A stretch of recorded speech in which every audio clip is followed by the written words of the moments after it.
I am reading a book called White Noise by DeLillo, and this is my review on what I have read so far. So I'm going to focus on the first section, which is called Waves and Radiation.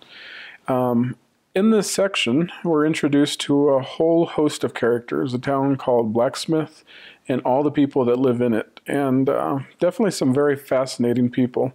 The main guy that's telling the story is a guy named Jack, who's teaching Hitler studies. His wife is Babette, and they have quite a few children. And the children, it's really a mixed family in that, you know, some of them are Babette's kids, some are Jack's kids, and they all come from previous marriages. Jack and Babette, you know, they have this conversation at times where the book talks about that they come back to thinking about death, which at times can just pop in and out. And I guess for both of them, that they don't want to die, but especially they don't want their partner to die before them. You know, and I think it was Babette that said at some point in the section that they're going to stay alive until the kids are grown, or that the kids are keeping them alive. So kids are really fascinating. I wouldn't say they're the typical kids. They're at times very philosophical, very mature. And if I understand like their ages right, they're like 14, 15 and younger. So, you know, at times the kids challenge Babette or challenge the house in different ways.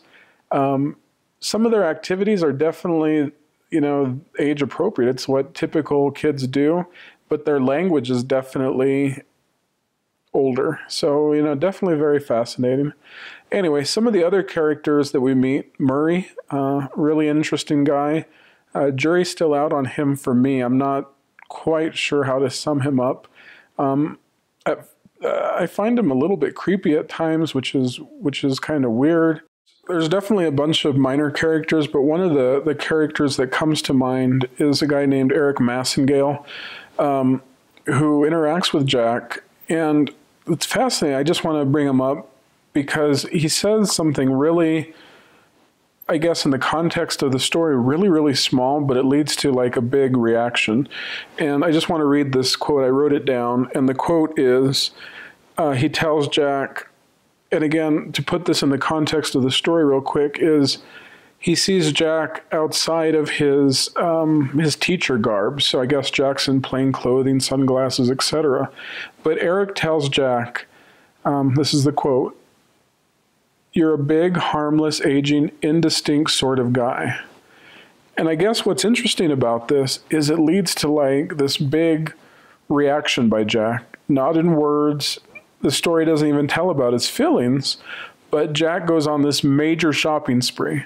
I guess Jack's offended by this, hurt by this. His pride's, I don't know, his ego's challenged in some way. So he deals with it by taking the family on this huge shopping spree. There's a couple incidents that happen in this section, and just one that I wanted to share that was interesting to me. And I guess there's a few incidents, but I'll focus on one, where kind of in the day-to-day stuff, there's talk about the school being tested for something in the air, some poisonous gas or fume or something.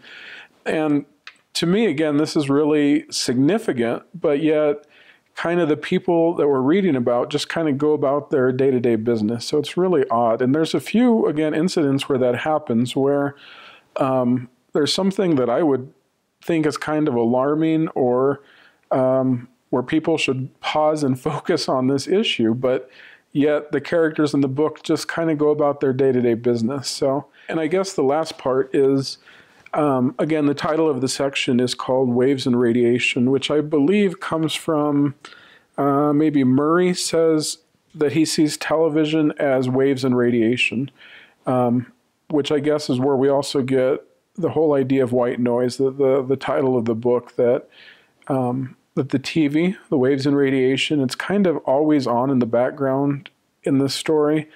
And I guess it also describes the characters, the kind of their lives, like it's white noise. Like there's just these things constantly going on when at times there's bigger events happening. So That's my review for the first section on White Noise by Don DeLillo, and thanks for listening.